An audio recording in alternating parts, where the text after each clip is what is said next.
écoutez la chaîne 2, il est 12 heures. Bonjour, Juma Moubarak à tous, bienvenue aux informations. Infocité, le journal de l'info de proximité sur la 95.2. Dans ce journal-là, il sera beaucoup question d'environnement, notre cadre de vie qui mérite plus que jamais toute notre attention, aussi bien sur le plan hygiène que protection. Deux de nos reporters, Fanta Traoré et Mariam Kounaté, se sont intéressés à différents sujets. Environnement, c'est aussi les rues de Bamako où les animaux sont aussi présents que les humains. La divagation de ces animaux souvent tolérés n'est pourtant pas sans conséquences. Habibatou Traoré nous en dira plus. L'actualité internationale de ces 12 heures sera développée par Safia Toukouni. Voilà les grandes lignes, les détails à court instant. Merci de nous suivre. Un peu plus de 47 milliards de francs CFA. Tel est le coût de la deuxième phase du programme de développement de l'éducation dans les Bani et à Silingui. Il a été lancé par le Premier ministre, ministre de l'administration territoriale et de la décentralisation, le général de division Abdoulaye Maïga.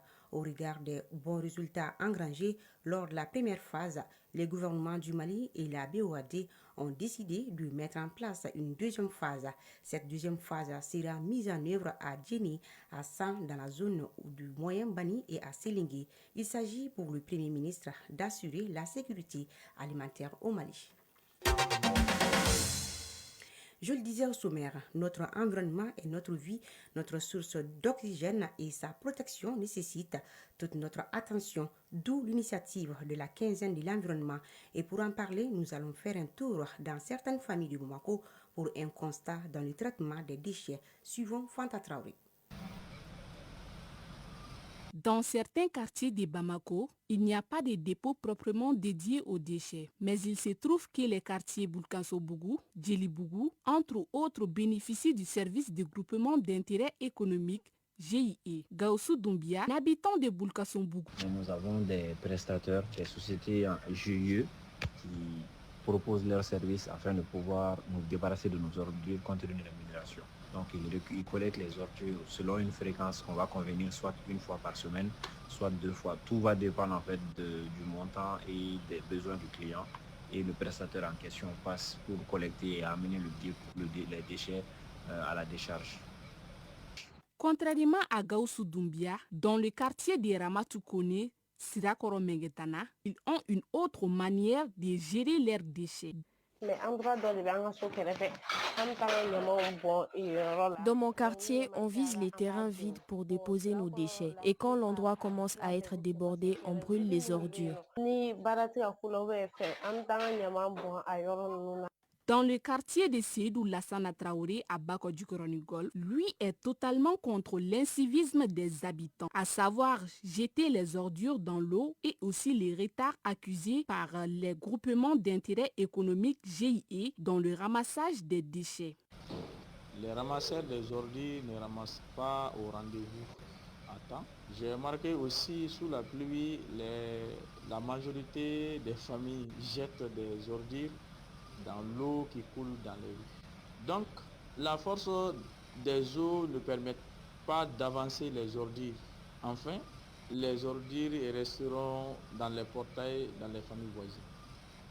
Avec l'aide des tracteurs, des charrettes et des camions-bennes, le service de groupement d'intérêt économique exerçant dans certains quartiers a pour but de satisfaire la population en matière d'assainissement. Moussa Sangaré, employé dans le service du groupement d'intérêt économique GIE, nous explique les conditions dans lesquelles il dépose les ordures à la décharge et les difficultés qu'il rencontre avec les clients.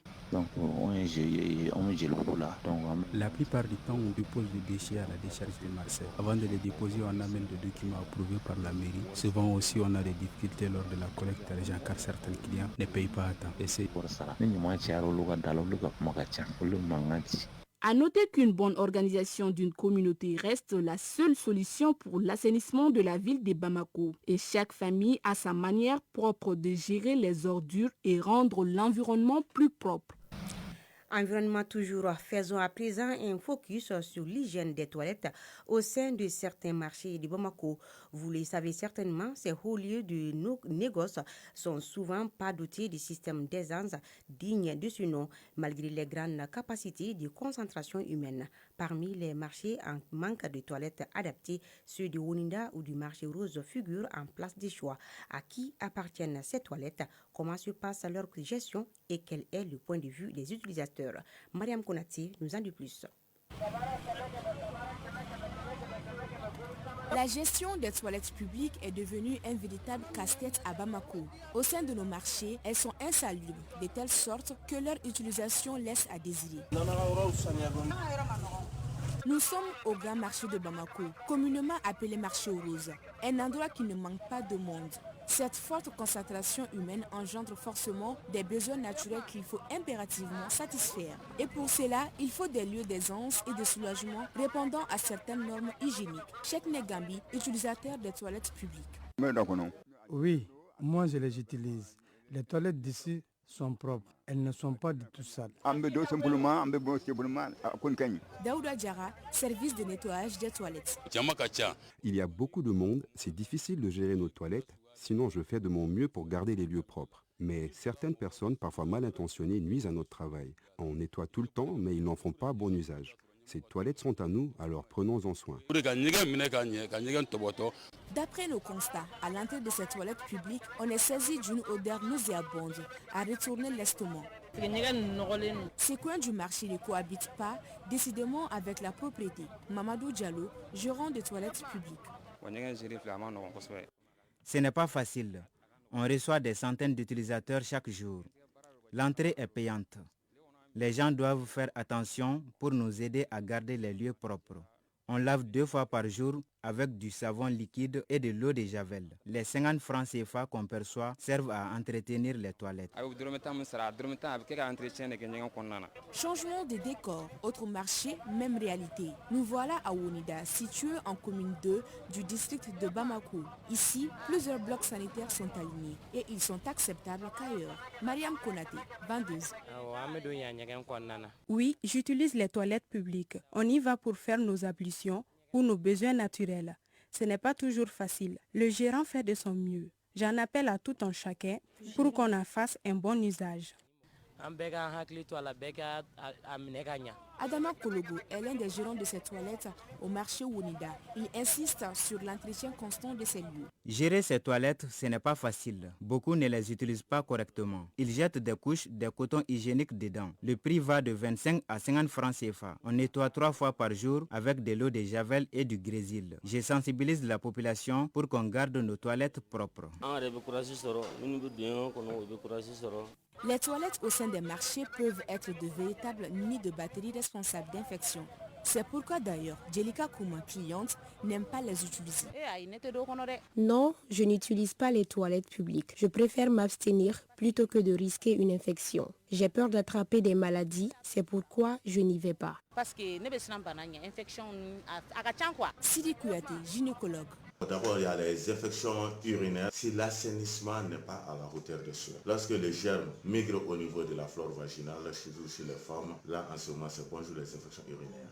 C'est de nettoyer régulièrement, c'est-à-dire le matin, à midi et le soir. Chaque personne qui utilise les toilettes publiques en sortant doit faire de telle sorte que la manière dont il a trouvé la toilette en sortant, c'est mieux qu'il laisse la toilette comme ça.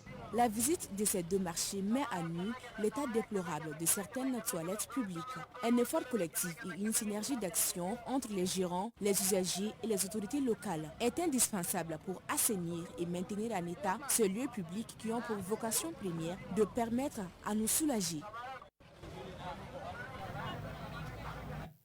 Du marché, faisons un tour dans les rues de Bamako où en plus des hommes, les animaux sont aussi présents.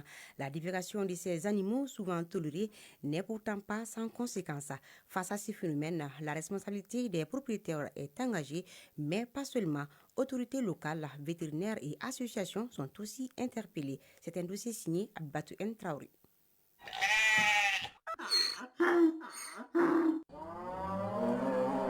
La dévagation des animaux est un phénomène ancien, mais devenu préoccupant avec l'urbanisation croissante à Bamako, explique Dr Moussa Diabaté, géotechnicien. On ne doit pas élever des animaux plus de 3 têtes à Bamako, surtout chez les bovins, c'est-à-dire des bœufs. Ça salit l'endroit, l'odorat dérange, du coup, c'est pas conseillé. À la mairie de la commune 4 du district de Bamako, Boubacar Fane, chef de la direction urbaine, de bonnes notes et de la protection de l'environnement, admet un manque de moyens. Les moyens utilisés sont l'application de l'arrêté 67 qui interdit la divagation des animaux sur la voie publique. C'est-à-dire les gens qui laissent les animaux errant sur la voie publique sont immédiatement saisis et mis à la disposition de la direction urbaine du Bon-Nord, de la mairie de la commune 4. Et nous, on les met en fourrière. Adja Al-Husseini Sissé, une habitante à Missabougou, se plaint régulièrement des chiens sans maître qui viennent fouiller leurs poubelles.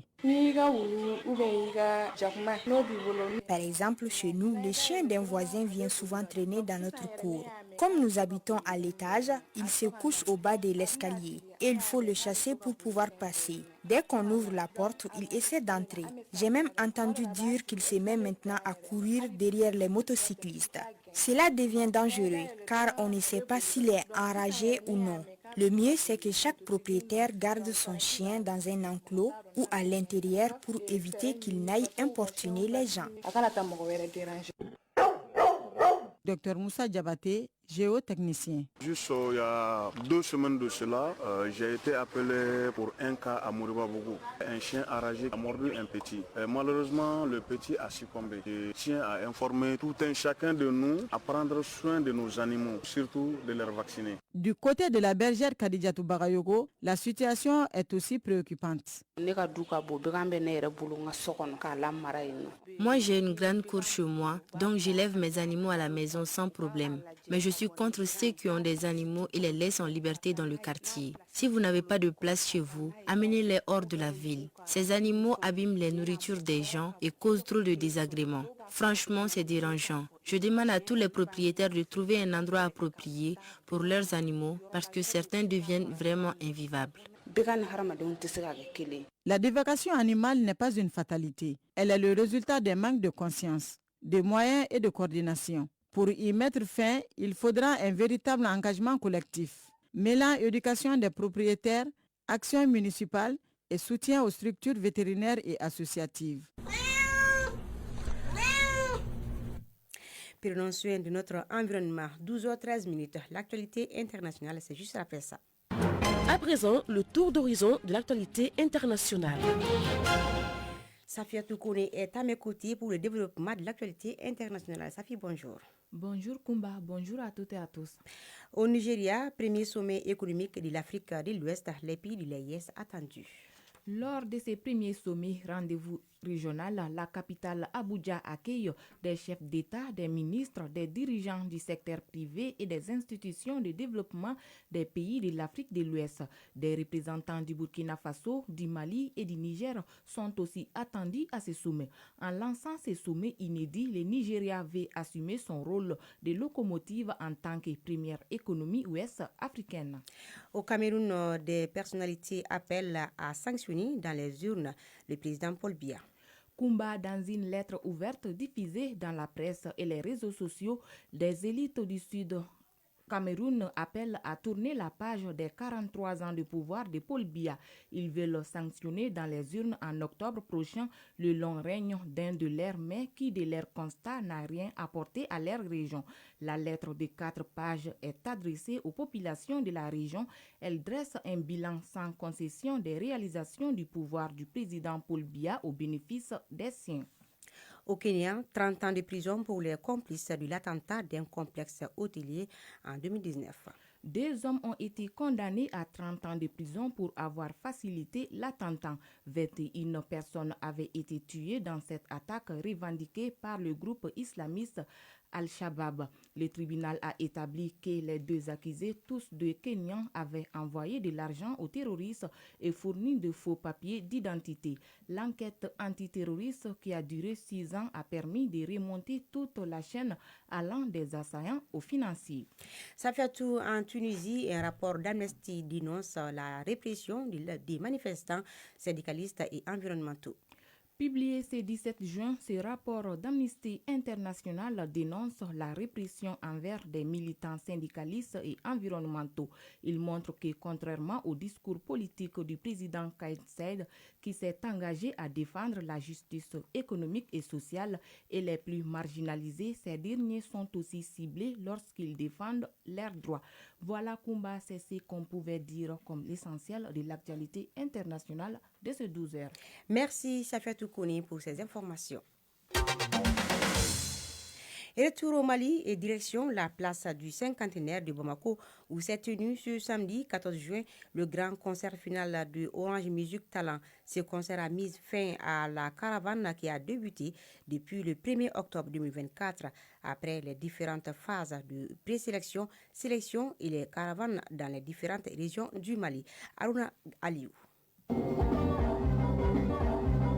C'est dans une ambiance de grand jour que s'est tenu le concert final de Orange Music Talent. Cette compétition a permis d'aller à la découverte des jeunes artistes dans toutes les régions du Mali et dans le district de Bamako. Il s'agissait de les détecter, les mettre en compétition, les former pour une carrière professionnelle. Kadia Makadi, chef de projet Orange Music Talent. Au début de cette aventure, on avait un objectif fixe et une idée bien définie.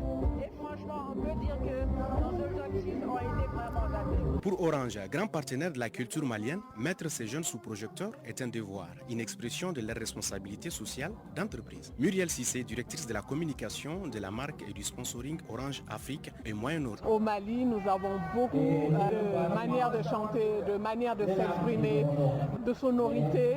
C'était l'occasion pour nous d'aller dénicher des talents, de les former, de les coacher dans notre dos Niblo. Les jeunes talents qui, pour certains, viennent de faire leur premier baptême de feu de grande scène à Bamako, se disent satisfaits de cette aventure telle une école. Yankenesai, artiste, musicienne, Orange Music Talent. On a appris beaucoup de choses vraiment qui sont inoubliables. Alors je pense que même notre présence sur scène, même si les gens n'ont pas beaucoup remarqué, nous-mêmes on sent que beaucoup de choses a changé dans notre présence sur scène, dans notre prestation et nous avons vraiment travaillé sur nous. L'objectif de cette dernière étape était donc de présenter les 9 lauréats Orange Music Talent au grand public de Bamako et à la grande appréciation du directeur artistique du dit projet, Cheikh Tidjane Seck, musicien et producteur de musique. À ce niveau-là, aujourd'hui, je me dis encore, oui, on a touché quelque chose, quoi qu'il arrive. Et j'espère qu'après cette expérience, ils continueront de développer les acquis, ce qu'ils ont appris pendant ces longues périodes de vivre ensemble, tu vois, parce qu'ils étaient en résidence en fait. Et c'est ça qui est salutaire pour moi. Moi je pense que je ne peux que me satisfaire du travail accompli. Et le public bamakois était ravi de découvrir cette nouvelle vague de jeunes talents. Ainsi a vécu la première édition de Orange Music Talent. Rendez-vous est pris pour une deuxième édition qui nous permettra sans doute de découvrir d'autres beaux talents de la musique malienne.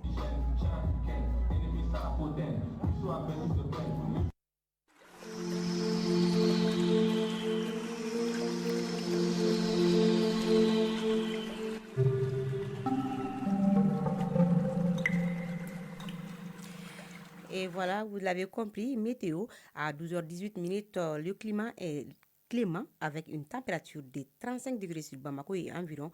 La maximale attendue sera de 38 degrés et le coucher du soleil est prévu pour 18h59. Et c'est la fin de ce journal qui nous a été présenté par Aïssata Dit Kumbakani, réalisation Mariam Kounate et Kadenyanga, mise en onde Diala Samake, mise en ligne Baditouri, coordination éditoriale Nyanyalou Traoré et Djefa Diarra. Grand merci à vous aussi de l'avoir suivi. Restez captés, Moussa Diabaté et son équipe pour l'actualité du sport.